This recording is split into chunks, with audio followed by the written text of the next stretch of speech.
ગુજરાતમાં વરસાદી માહોલ યથાવત છે, પરંતુ વરસાદની સાથે તંત્રની બેદરકારીના દ્રશ્યો પણ સામે આવી રહ્યા છે। આજે સવારથી લઈને સાંજ સુધીમાં રાજ્યના 86 તાલુકામાં વરસાદ નોંધાયો।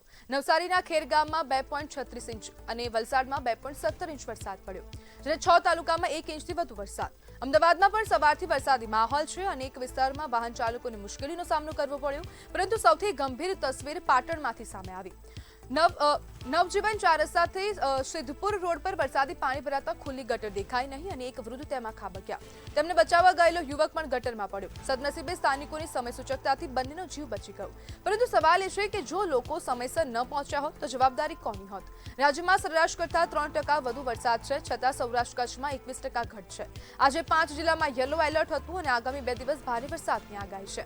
વરસાદ કુદરતી છે, પરંતુ ખુલ્લી ગટર અને બેદરકારી માનવ સર્જિત છે। હવે તંત્ર ક્યારે જાગશે તે પણ એક સવાલ છે, અને ખાસ કરીને આનો ઇમ્પેક્ટ ક્યાંક ને ક્યાંક ખેડૂતો પર પણ વધુ પડી રહ્યો હોય તેવું લાગી રહ્યું છે, કારણ કે અમુક જગ્યાએ બિલકુલ વરસાદ નથી ને અમુક જગ્યાએ એટલો બધો વરસાદ પડી રહ્યો છે કે ખેડૂતોના ખેતરોમાં વરસાદી પાણી ભરાઈ ગયા છે અને ખેડૂતો ખૂબ મુશ્કેલીમાં છે।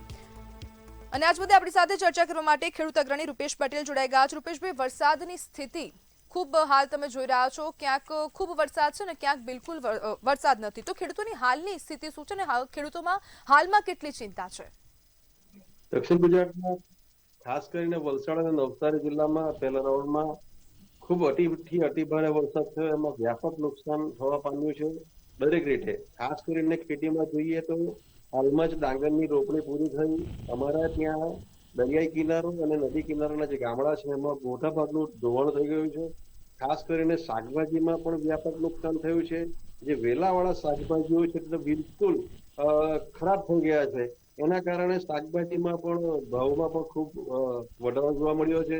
અને અમારા વલસાડ જિલ્લામાં ખાસ કરીને આંબાવાડીઓ છે એમાં પણ નુકસાન છે। કેળ, પપૈયા જો કે સુરણકરની શાકભાજી પણ અમારા વિસ્તારમાં ઘણી થાય છે, એમાં પણ ગ્રોથ બિલકુલ અટકી ગયો છે। શેરડીના પાકને પણ પાણી ભરાવાના કારણે એમનો પણ ગ્રોથ બિલકુલ ઓછો થઈ ગયો છે। એટલે સર્વત્ર આખા જિલ્લાના દક્ષિણ ગુજરાતની વાત કરીએ તો મોટા ભાગો ફેલ થવાના આરે છે અને કેટલા શાકભાજીના પાકો તો બિલકુલ ફેલ થઈ ગયા છે। એટલે ખૂબ જ મોટા પાયે નુકસાન થયું છે। રૂપેશભાઈ, હવે આર્થિક મદદ મળી રહી છે ક્યાંયથી સરકાર તરફથી?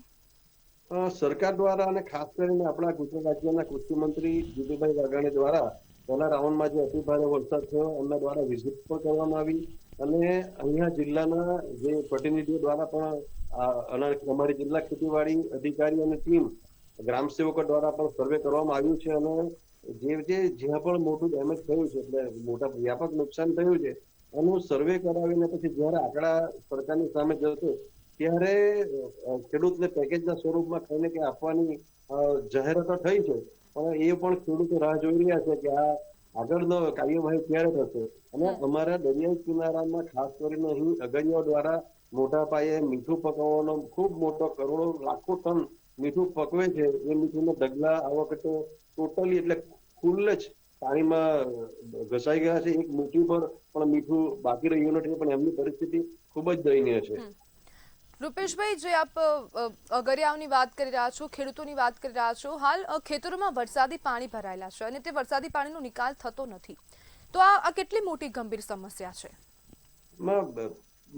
પાણી ભરાવાના કારણે જે ખેતીવાડીમાં જે દરેક પ્રોડક્ટ મને કે એગ્રીકલ્ચરમાં અમારે ખાસ કરીને આંબાવાડી છે એને પણ નુકસાન થતું જ હોય છે। શાકભાજીને તો ખૂબ જ મોટા પ્રમાણમાં નુકસાન થઈ ગયું છે, એ તો ભરપાઈ કરી શકાય એવી કોઈ પરિસ્થિતિ નથી। એટલે ખાસ કરીને વેલાવાળી જે શાકભાજી હોય છે એ તો બિલકુલ નષ્ટ જ થઈ ગયું છે। એટલે ખેડૂતે તો રોવાનો વારો છે। એટલે એ પણ સરકાર પણ સહાયની મીટ મારીને રાહ જોઈ રહેલા છે। શેરડીનો મોટો પાક છે એ પણ પાણીમાં ડુબાવ રહેવાના કારણે એનો ગ્રોથ બિલકુલ જ અટકી જતો હોય છે અને મોટા પાયે કેળ કે હોય કે પૌવા હોય જે કોઈ એગ્રીકલ્ચરની ખેતીની પેદાશો છે એ સર્વત્ર નુકસાન છે।